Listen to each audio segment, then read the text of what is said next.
I'm a lawyer, and my client keeps stating that there's a ghost in the house. I think he has an issue deeper than that. Ah, the ghost. Okay, so, in the first place, it's always nice to get a client from a business card you left at a diner. It means people pick those things up.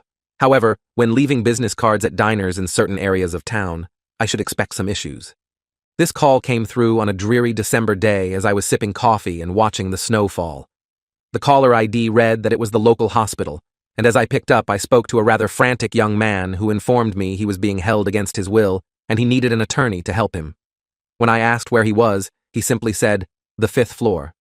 While this may sound innocuous, every hospital has a 5th floor, where Napoleon roams the halls freely, and the residents speak to their imaginary friends who may, or may not, have been an influencing factor in why they decided that clothing was a way for the government to track them, and therefore the only solution was to create poop pants to throw off the monitoring ability of the CIA. Long story short on this portion, within an hour of the call, a friend had dropped off my fee, and I was en route to the 5th floor to meet with my new client. I assumed it would be an involuntary committal defense, and after speaking with my client, I gauged that, while the man was most definitely in need of mental care, he was not a danger to himself or others, and was unlikely to be one. He had, in my opinion, been forced to agree to being committed by his probation officer, and frankly, I wasn't going to let that stand. I got the name of some contacts from his treatment plan who were willing to vouch that he had, until recently, been compliant with his medications, and contacted his social worker who was able to confirm that, yes, since he had ceased taking the medication due to an inability to afford the medications, the county would assist him with it. A slam dunk. I would simply swing my big lawyer dick around the mental ward and get him released, then appear in the court to defend against the involuntary committal. Within 24 hours of being committed, my client was back at home. A hearing was set a couple weeks in the future, and I did daily checks to be certain he was compliant with his medication leading up to the hearing, until the one day I didn't.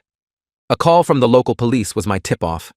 An older officer, one I was familiar with, called to advise they had responded to a disturbance at my client's home. He apparently had been screaming in an empty room loud enough that the neighbors were concerned and called the police. The police officer, a friendly sort, gauged the situation and decided my client wasn't a threat, but asked what the situation was. "The ghost," my client had responded. "The ghost won't get out and it won't leave me alone." "Well," said the officer, "I can tell it to leave." So he did. He told the ghost to leave. And then, apparently for shits and giggles, told him that it was a civil matter if the ghost refused to leave, and therefore an attorney would need to be contacted. At which point my client dropped my name, which resulted in the cop giving me a heads up. So I call my client, who is inconsolable at the concept of sharing his home with the ghost. Keep in mind, I've been to this guy's house. This is the first I've heard of a ghost. But there is a competency hearing on the horizon, and this will not play well in front of the judge. The cop said it's a civil matter, my client repeated about the 18th time after I told him I was not in fact a priest, but was a lawyer and didn't know how to perform an exorcism. "What do you want me to do?" I snapped a bit. "Evict it?" There are moments in time when you should keep your mouth shut. This is one of them, because the immediate response was, "Can you? That'd be great." Well, shit. So, long story short, I ended up driving out there with a mock-up notice to quit, addressed to any spirits in possession of the property located at 1313 Mockingbird Lane without any authority under color of law, advising them that their possession was unlawful in nature, and ordering them to quit and surrender the premises, or any portion thereof, within 15 days of the date of this notice. As I was obviously unable to obtain personal service via hand delivery, I had my client direct me to the portion of the premises the ghost occupied, an empty spare bedroom, and made service by posting the notice to the door of the room. I then announced that the ghost had been served a valid notice to quit and surrender possession, and went home. A week later, as we're preparing to enter the court for my client's competency hearing, I ask about the status. "Oh, Mr. Creepy, it worked great," my client announced. "He moved out the same night and took all his stuff with him." The ghost apparently had stuff. Anyhow, I smiled and patted my client on the shoulder as I offered some sage advice. "Well, good," I said. "Now, let's not mention this in front of the judge. He might have a problem with the service and order us to let the ghost back in if he finds out about it." My client nodded enthusiastically. I kept him out of the mental hospital that day, and take some comfort knowing somewhere today this crazy bastard is still telling people about his great lawyer who got rid of his ethereal roommate for free. Edit. Hey! It's been awesome checking in and reading your comments today. Made a slow day go quick for me. However, I'm hearing the happy hour bell ringing, so I'm skedaddling. Glad you folks enjoyed this, and be nice to the lawyers in your life. We're really nice people behind the asshole-flavored coating. Last edit. Also, no more gold, please. If you really are itching to spend that money cause you like this, go ahead and send it to a place like Horizon House, which can help people like my client in the above post, okay? Remember, folks, the mentally ill are actually ill and deserve just as much help as anyone else. Story 2. My husband refused to answer my calls while I was in labor, and my brother played a horrible prank. Now my husband, if furious, I won't cut him off. My husband and I got in a fight prior to my daughter's birth a week ago, when he casually suggested a paternity test for our daughter when she was born. To be clear, this was completely out of the blue, with no wanting or reason. I'm a homebody who works remotely, with no male friends other than my brother.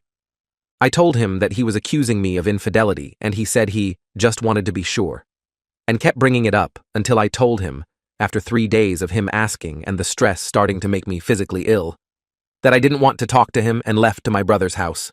And I called him while I was gone and tried to work it out, but he refused. After all this, I went home the next day to grab some things while he was at work, and I went into labor. I called him 16 times.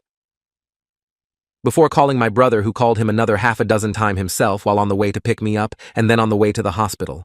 It was a horrible and traumatic birth. I started crowning in the car, and the doctor delivered my daughter in the back of my brother's van because I was too far along to move me, before rushing me in when I kept bleeding. It was horrible. I hated it all. My brother's wife, who is a nurse, even told me she honestly thought I wouldn't make it. I also opted for a hysterectomy as it came to that, or something more dangerous. I only ever wanted one or none, but my husband wants a large family. I'm trying to bond with my daughter, but it's been hard.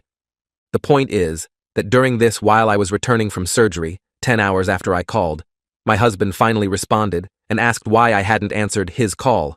However, my brother had my phone and was so angry that he said, "This is Op's brother. I'm at the hospital. She didn't make it," and turned it off. My husband rushed over and got there when I had just woken up and started shouting until the security forced him out. And then didn't get to see our daughter until the next day because I was mostly asleep, and apparently they needed my signature to allow him back. My Sil thinks it was horribly cruel, but that he deserved it. But my brother stands by his prank and says that he only gave my husband 10 minutes of the same fear he had felt at my side for 10 plus HRs. Whenever he sees my husband, he also keeps telling him that I nearly died because we waited for him. My brother used to be mostly indifferent to my husband, but now he absolutely hates him. You can see it in his face whenever my husband enters the room. And he's been visiting a lot because he doesn't trust my husband to care for me while I'm still healing. My husband is furious that he won't apologize and that I won't make him, and yelled at me when I said that the only reason my brother had my phone was because he wasn't there. I am trying to be empathetic. I know he feels guilty. I've spoken to my therapist, and she says the apathy I'm feeling is likely general and not solely focus on him from lingering shock from the trauma. But didn't say much about the prank. My Mill has been texting me to say that my family is horribly cruel for the prank and that I should go no contact with my brother, and now my husband is saying the same. I just don't know what to do. I'm not in a good headspace. It's been hard to be in the same room with my husband, and I've been sleeping in the guest room with my daughter. He brought up the paternity once, and I just exhaustedly told him to either get out of my face or go stay with his mom if he's planning on stressing me out even more. I really don't feel myself, and yes, I am taking the likelihood of PPD seriously, and my therapist, who has suggested that it may be PTSD too. However, I just want more opinions because I just don't know. Update. I can't update the old post, but since so many people reached out, I thought I'd make a new one. So, I don't think this will be something we can come back from. I just don't think I'll be able to heal with him, because there is no way he didn't know it was me calling, and he still hasn't told me why he didn't answer. I know I thought I wouldn't decide right away, but I actually don't want to forget how terrible it was waiting on him, thinking he couldn't possibly leave me like that, no matter how angry he was. I took the time to think of that moment before it all went down, and just how grossly betrayed and scared and alone I felt while the contractions were hitting and I was on my knees trying to breathe through the pain while waiting on the phone while it rang, though. And I just don't think there's any coming back for that. I wouldn't want my daughter to think it's okay to stay with a man who destroyed her trust that way either. I will be contacting an attorney and will be meeting with them in the coming weeks. We had a prenup, so it hopefully won't be to hellish, I hope. I feel like this situation became even clearer when my friend asked me if I'd still trust him as the one to sign off on my medical papers, and the reaction to that idea was visceral. I wouldn't. And I want him to get off that legality as soon as possible, in fact. There are roommates I had in college would trusted more. I would have never ignored so many calls from him consecutively unless I had told him expressly that I was unavailable at a specific time, and even then. I feel good with my brother and Sil here with me, especially so with her being a nurse and having been there through the birth. It's really helped us bond in a way that we'd never really had time to. I've also finally told my old friends about the baby, and they are alternating to come and help me out for the next little while. None of this even touched the paternity test, but I'll get it for the proceedings, I guess. So I guess he'll get what he wanted. Anyway, I'm safe and well, and my daughter is healthy and happy as a peach and pretty much an angel who is happy to sleep peacefully anywhere and took to the boob with ease, which is such a blessing since everything still hurts. Just making this decision has taken an odd weight off my shoulders, and my SIL has been really helping us bond. Anyway, thank you for letting me write this out. I'm not good at diaries or journals, but writing to people feels different, and it's actually brilliant for the clarity of the situation. Even my therapist said that I seemed clearer and calmer. I might try a diary again, as she suggested. Update 2. Some intro in the case. Popped the paternity test question on me with no reason. We fought for a couple days before I went to my brother's. I was within 2 weeks of my due date. Went into labor, at our house, called him 16 times, Bother called him 7 to 9 more. He did not answer. My brother had to pick me up. Had a traumatic birth, was kept bleeding, was lucky to conscious enough to sign for myself to get a hysterectomy when things went wrong. Nearly died. He contacted me 10+ hours later. Unapologetic. Has mentioned the paternity test against the week plus since. Still has not told me why he didn't answer. I will now be going forward with divorcing him, as I no longer trust him as a partner. We do have a prenup. Me with my house and my business, and him with money from his family. I do intend on filing for full custody, as I think his reaction, whether spiteful or not, was dangerous, and as a father missing calls. T3+ in a row could be a life and death situation. Is it always worth investigating infidelity in divorces if it's suspected? And do any divorce lawyers find this all seemingly suspicious in their opinions?